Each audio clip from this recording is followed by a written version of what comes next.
जीवित पुत्रिका के दिन भगवान गणेश, माता पार्वती, भगवान शिव जी की पूजा की जाती है।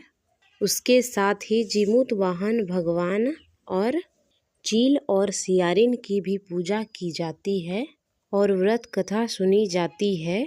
इस दिन पूजा प्रदोष काल में करनी चाहिए।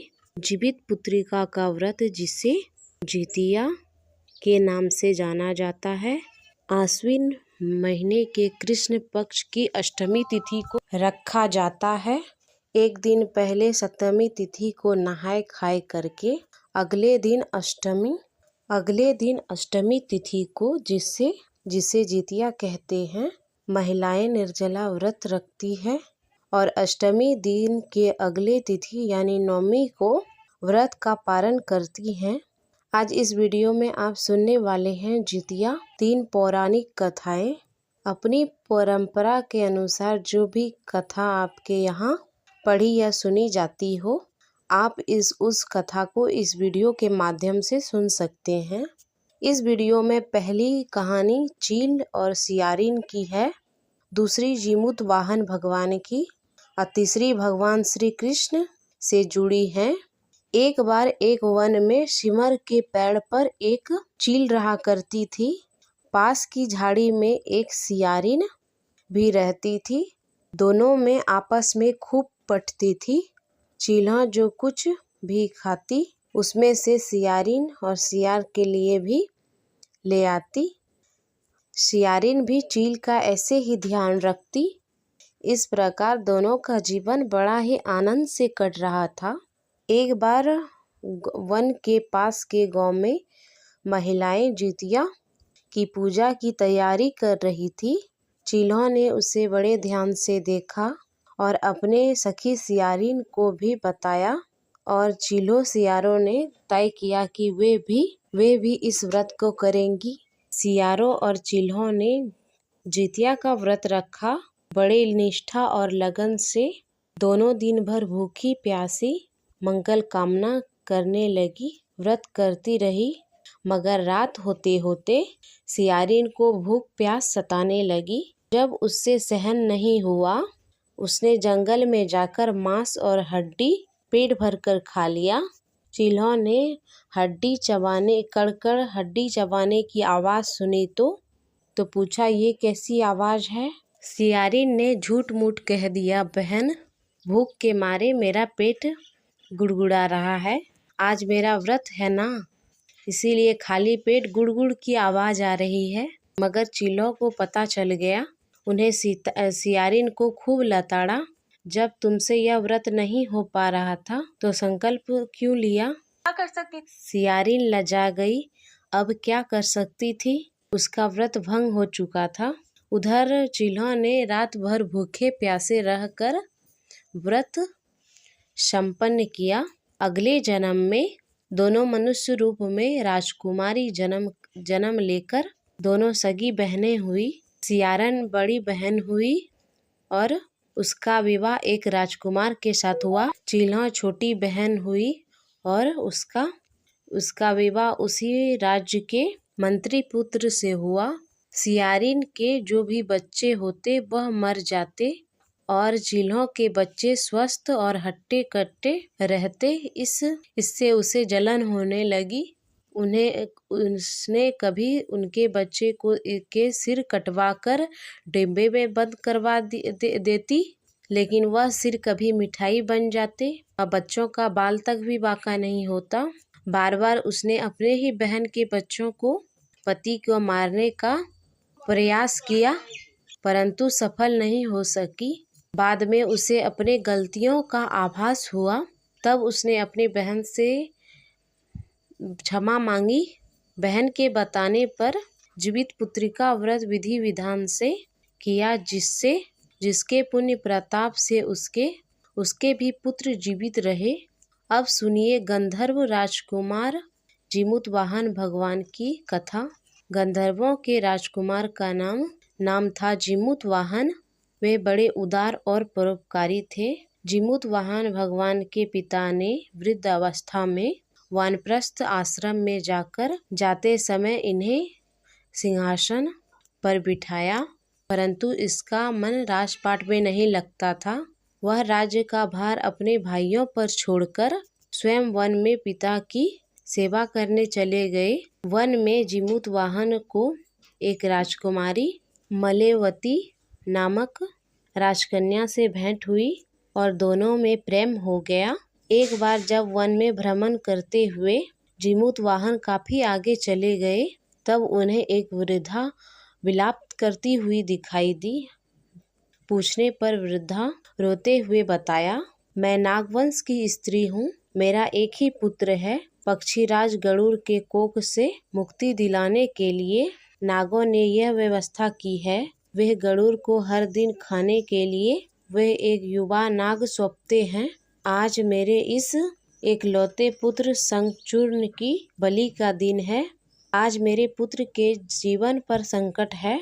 थोड़ी देर बाद मैं पुत्र विहीन हो जाऊंगी। एक स्त्री के लिए भला इससे बड़ा दुख क्या होगा कि उसके जीते जी उसका पुत्र ना रहे। गंधर्व राजकुमार जीमूतवाहन को यह सुनकर बड़ा दुख हुआ। उन्होंने उस वृद्धा को बताते हुए कहा, डरो मत, मैं आपके पुत्र की प्राण की रक्षा करूंगा। आज उसकी जगह पर मैं स्वयं अपने आप को उसके लाल कपड़े में ढककर शिला पर लेट जाऊंगा, ताकि गरुड़ मुझे खा जाए और तुम्हारा पुत्र बच जाए। ऐसा कहकर जीमूतवाहन ने शंखचूर्ण के हाथ से लाल कपड़ा ले लिया और वे उसे लपेटकर गरुड़ को बलि देने के लिए चुनी गई वतिशिला यानी एक बड़े पत्थर पर लेट गए। नियत समय पर गरुड़ बड़ी तेजी से आए और वे लाल कपड़े से ढके जीमूतवाहन पंजे पर दबोचकर पहाड़ के शिखर पर लेकर बैठ गए। गरुड़ ने अपने कठोर चोंच का प्रहार किया और जीमूतवाहन के शरीर से बड़ा मांस का हिस्सा चूथ लिया। इस पीड़ा से जीमूतवाहन के आंखों से आंसू निकले और वह दर्द से कराहने लगे। अपने पंजे के पकड़े प्राणी के आंखों से आंसू और दर्द से कराते हुए गरुड़ बड़े आश्चर्य में पड़ गए। ऐसा पहले कभी नहीं हुआ था। उन्होंने जीमूतवाहन से उनका परिचय पूछा। जीमूतवाहन ने सारा वृत्तांत कह बताया, कैसे वह एक स्त्री के पुत्र की रक्षा के लिए वे अपना प्राण देने आए हैं, और सारा वृत्तांत बता दिया। कैसे वह अपने वृत्तांत सुनाया, कैसे एक स्त्री के पुत्र की रक्षा करने वह आया है। और फिर उसने कहा, हे गरुड़देव, मुझे खाकर आप अपनी भूख शांत कीजिए। गरुड़ उसकी बहादुरी और दूसरे की प्राण रक्षा के लिए स्वयं का बलिदान देने के लिए हिम्मत से बड़ी प्रभावित हुए और उन्हें स्वयं पर पछतावा होने लगा। और वे सोचने लगे कि यह एक मनुष्य है जो दूसरे की पुत्र की रक्षा के लिए स्वयं की बलि दे रहा है, और एक मैं हूँ जो देवों के संरक्षण में हूँ और लेकिन दूसरों की संतान की बलि ले रहा हूँ। उन्होंने जीमूतवाहन को मुक्त कर दिया। गरुड़ ने कहा, हे उत्तम मनुष्य, मैं तुम्हारी भावना और त्याग से अत्यंत प्रसन्न हूँ। मैंने जो तुम्हारे शरीर पर घाव किए हैं उसे मैं ठीक कर देता हूँ। तुम अपनी प्रसन्नता के लिए मुझसे कोई वरदान मांग लो। तब राजकुमार जीमूतवाहन ने कहा, हे पक्षीराज, आप तो सर्वसमर्थ हैं। यदि आप प्रसन्न हैं तो वरदान देना ही चाहते हैं तो आप सर्पों को अपना आहार बनाना छोड़ दीजिए। आपने अभी तक जितने भी प्राण लिए हैं उन्हें जीवन दान प्रदान कीजिए। गरुड़ ने सबको जीवन दान दे दिया और नागों की बलि न लेने के लिए वरदान भी दिया। इस प्रकार जीमूतवाहन के साहस से नाग जाति के रक्षा हुई। गरुड़ ने कहा, तुम्हारी जैसी इच्छा वैसा ही होगा। हे राजा, जो स्त्री तुम्हारे इस बलिदान की कथा सुनेगा और विधि पूर्वक व्रत का पालन करेगी, उसके संतान भी मृत्यु के मुख से निकल जाएगा। तब से ही गंधर्व राजकुमार जीमूतवाहन को भगवान के रूप में पूजने की प्रथा। यह कथा कैलाश पर्वत पर भगवान शिवगण ने एक बार देवी पार्वती के पूछने उन्हें सुनाई थी। जीवित पुत्रिका के दिन भगवान गणेश, माता पार्वती और शिवजी की पूजा ध्यान करने के बाद इस कथा को अवश्य ही सुनना चाहिए। अब सुनिए भगवान श्री कृष्ण से जुड़ी कथा। यह कथा महाभारत काल से जुड़ी हुई है।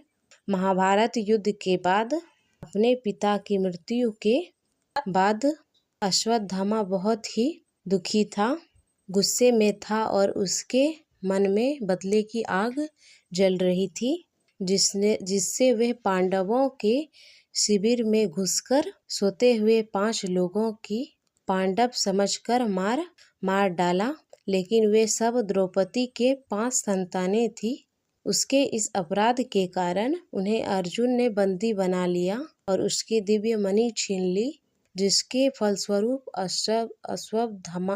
अश्वत्थामा ने उत्तरा की अजन्मी संतान गर्भ में मारने के लिए ब्रह्मास्त्र का उपयोग किया, जिसे निष्फल करना नामुमकिन था। उत्तरा की संतान को जन्म लेना आवश्यक था, जिस कारण भगवान श्री कृष्ण ने अपने सभी पुण्यों का फल उत्तरा की अजन्मी संतान को देकर उसे गर्भ में ही पुनर्जीवित कर दिया। गर्भ में मरकर पुनः जीवित होने से उसका नाम जीवित पुत्रिका पड़ा। आगे चलकर यही राजा परीक्षित बना। तब से ही इस व्रत को धारण किया जाता है। ये थी जितिया व्रत के दिन सुनी जाने वाली कुछ पौराणिक कथाएं। उम्मीद है आपको पसंद आई होगी।